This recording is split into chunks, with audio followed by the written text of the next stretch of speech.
انسان جب اپنی اصل کو بھولتا ہے تو وہ اللہ سبحانہ و تعالی کی صفات کا انکار کرتا ہے۔ جب یہ تدبر سے کام نہیں لیتا تو اسے سوائے اس بات کے اور کوئی کام نہیں سوجھتا کہ یہ اللہ کا انکار کر دے، اور جب یہ اللہ کا انکار کر دیتا ہے تو پھر اس کی موج مستی، اس کی مرضی شروع ہو جاتی ہے، کیونکہ جب یہ اللہ رب العالمین کو مانے گا، اللہ کا اقرار کرے گا، تو اسے مجبوراً یا اپنے دل سے اللہ کی ہر بات کو ماننا ہی پڑے گا۔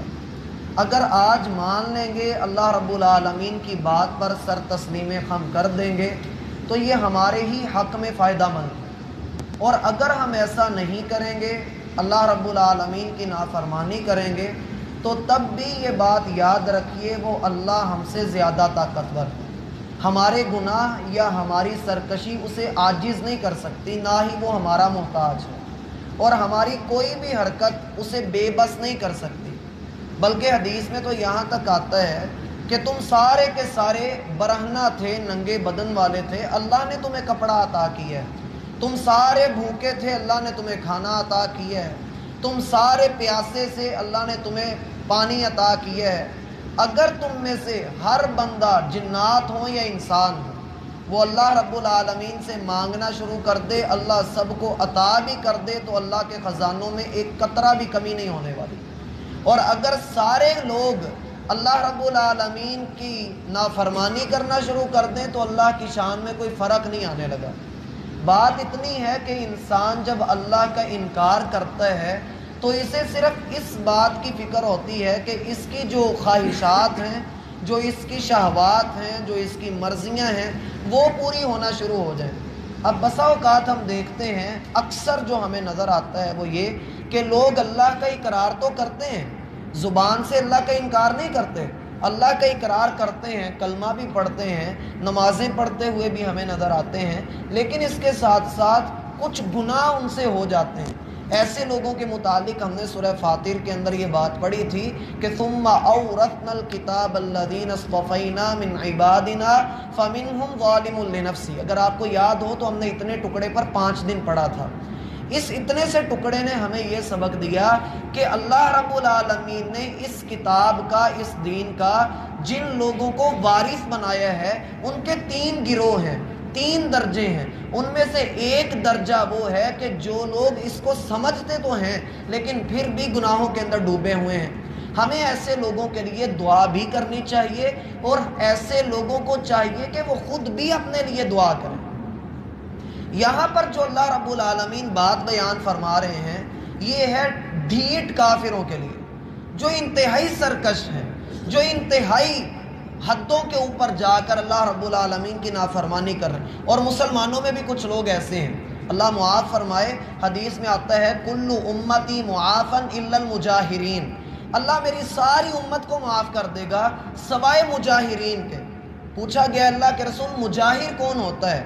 فرمایا مجاہر وہ ہوتا ہے جو پردے میں گناہ کرتا ہے، چھپ کر گناہ کرتا ہے، یا وہ گناہ کرتا ہے اللہ اس پر پردہ ڈال دیتا ہے، شو نہیں ہونے دیتا۔ اللہ رب العالمین، جسے آپ پنجابی میں کہتے ہیں اللہ دا ٹک ٹک لیندہ، اللہ اس کے اوپر پردہ ڈال دیتا ہے، اللہ اس کو لوگوں کے سامنے واضح نہیں کرتا۔ لیکن یہ خود اتنا بدبخت ہے کہ جب یہ گناہ سے فارغ ہوتا ہے، لوگوں کو خود اپنے منہ سے بتاتا ہے کہ میں نے یہ گناہ کیا ہے، میں نے یہ حرکت کی ہے۔ اللہ سب کو معاف کر دیں گے، اللہ اس کو معاف نہیں کریں گے۔ میرا بھائی، گناہ کر لینا کوئی بڑی بات نہیں ہوتی، گناہ کر لینا کوئی بڑی بات نہیں ہوتی، اکڑ جانا بڑی بات ہوتی ہے۔ اور آپ کو پتہ ہونا چاہیے کائنات کا جو سب سے پہلا گناہ تھا وہ تکبر تھا، اکڑ پن تھا، جو ابلیس نے کیا تھا۔ اللہ نے کہا کہ سجدہ کرو، اس نے کہا میں نے سجدہ نہیں کرنا، اس نے غلطی کر لی۔ اس نے کہا کہ میں نے سجدہ نہیں کرنا، لیکن اللہ رب العالمین یہ فرماتے ہیں کہ سجدہ نہ کرنے کی وجہ سے ہم نے اس کو ذلیل نہیں کیا، بلکہ کس وجہ سے کیا؟ الفاظ کیا ہیں قرآن کے؟ ابا، اس نے انکار کیا، واستکبر، اور تکبر کیا، وکان من الکافرین۔ یہ انکار اور تکبر، آج اگر ہم دین پر عمل نہیں کریں گے، تکبر کریں گے، اکڑیں گے، دین کا مذاق بنائیں گے، اللہ فرماتے ہیں کان من الکافرین، پھر وہ ہولے سے کافروں کے ساتھ جا کر مل گیا۔ انسان، مسلمان اگر گناہ کرتا ہے، کرتے کرتے کرتے کرتے یہ کفر میں جا پڑے گا۔ اس لیے امام شافعی رحمہ اللہ کہا کرتے تھے جو بندہ سنتوں کو کچھ نہیں سمجھتا وہ ان قریب فرضوں کو بھی چھوڑ دے گا. جو سنتوں کو کچھ نہیں نہ سمجھتا وہ ان قریب فرضوں کو بھی چھوڑ دے گا. اس لیے صحابہ کو آپ دیکھیں انہوں نے کبھی نہیں پوچھا کہ فرض ہے یا سنت ہے, انہوں نے بس یہ دیکھا کہ اللہ کے رسول نے کیا تو ہم نے بھی کرنا ہے. اب یہ لوگ جن کی یہاں پر بات بیان کی جا رہی ہے کہ انہوں نے نہیں دیکھا کہ ان سے پہلے کتنے لوگوں کو اللہ نے ہلاک کیا. ہلاک کے دو معنی ہیں یہاں پر, جو بات ہے دو معنوں میں ہو رہی ہے. ایک تو یہ معنی ہے کہ ان پر اللہ کا عذاب نازل ہوا, اللہ نے سب کو تباہ و برباد کر دیا. اور ایک معنی یہ ہے کہ تم سے پہلے جو لوگ ہیں وہ فوت ہوتے ہیں, تمہاری آنکھوں کے سامنے دنیا سے جاتے ہیں, کوئی بیمار ہو کر, کوئی اچانک, کوئی کسی طریقے سے, کوئی کسی طرح سے, وہ اپنے اپنے طریقے سے جو اس کے نصیب میں مقدر میں لکھا ہوتا ہے وہ چلا جاتا ہے. تم نے نہیں دیکھا کہ وہ لوگ سارے چلے گئے, انہم الیہم لا یرجعون, وہ ان کے پاس کبھی پلٹ کے آئے ہیں؟ کوئی بھی نہیں. جو دنیا سے ایک بار چلا جاتا ہے وہ واپس نہیں آتا. یہاں پر ہندوؤں کا رد ہے. کن کا رد ہے؟ ہندوؤں کا. کن کا رد ہے بھائی؟ ہندوؤں کا رد ہے. ہندو کیا کہتے ہیں؟ انسان کے 7 جنم ہیں, یہی کہتے ہیں نا. ہندوؤں کا یہ عقیدہ ہے کہ انسان کے 7 جنم ہیں, کبھی وہ سانپ کے روپ میں آتا ہے, کبھی وہ انسان کے روپ میں آتا ہے, کبھی وہ چوہے کے روپ میں آتا ہے. وہ 7 جنموں کے اندر کہتے ہیں پورا چکر ہی ایسے چلتا رہتا ہے, اور آتما جو ہے وہ گھومتی رہتی ہے, کبھی کسی کے اندر آ جاتی ہے, کبھی کسی کے اندر آ جاتی ہے. یہ آواگون کا نظریہ ہے. کون سا نظریہ ہے؟ آواگون کا نظریہ ہے. یہ ہندوؤں کا عقیدہ ہے کہ روح پلٹ کر کسی اور جسم کے اندر آ جاتی ہے. یہ ہندوؤں کا عقیدہ. اس کا یہاں پر رد ہے کہ دنیا کے اندر جب ایک بندہ رہتا ہے, اپنی عمر گزار لیتا ہے, اگر وہ چلا جائے تو پھر وہ واپس پلٹ کر نہیں آ سکتا. ممکن ہی نہیں ہے کہ ایک انسان دنیا سے چلا جائے پھر وہ ویسے ہی پلٹ کر آ جائے. یہاں پر ان لوگوں کا بھی رد ہے جو یہ کہتے ہیں کہ دنیا میں 7 شکل کے لوگ ہوتے ہیں, ایک بندے کی دنیا میں 7 ہم شکل ہوتے ہیں. یہ ان لوگوں کا بھی یہاں پر رد ہے. اللہ رب العالمین نے ہر بندے کو اس کی صورت کے اوپر پیدا کیا ہے, جو اس کا معاملہ ہے وہ ہو کر رہنا ہے. اب جو دنیا سے چلا گیا وہ واپس پلٹ کر نہیں آ سکتا. ان لوگوں نے دیکھا نہیں کہ کتنے لوگ ان سے پہلے چلے گئے, نسلوں کی نسلیں چلی گئیں. اور ہم نے سورۃ القصص میں پڑھا تھا کہ ان لوگوں نے دیکھا نہیں, کم اہلکنا من قبلہم, ہم نے ان سے پہلے کتنے ہی لوگوں کو ہلاک کیا ہے. باطرت معیشتہا, جن کی معیشت, جن کا پیسہ, جن کا مال و دولت ان سے کئی گنا زیادہ تھا. فَتِلْكَ مَسَاكِنُهُمْ لَمْ تُسْكَن مِّن بَعْدِهِمْ إِلَّا قَلِيلًا, یہ انہی کے گھروں میں تم رہ رہے, یہ انہی کے گھروں میں تم لوگ رہ رہے. ہم دیکھتے ہیں کہ ہمارے باپ دادا جب فوت ہوتے ہیں وہ جس گھر میں رہ رہے ہوتے ہیں ہم اس گھر میں رہ رہے ہوتے ہیں.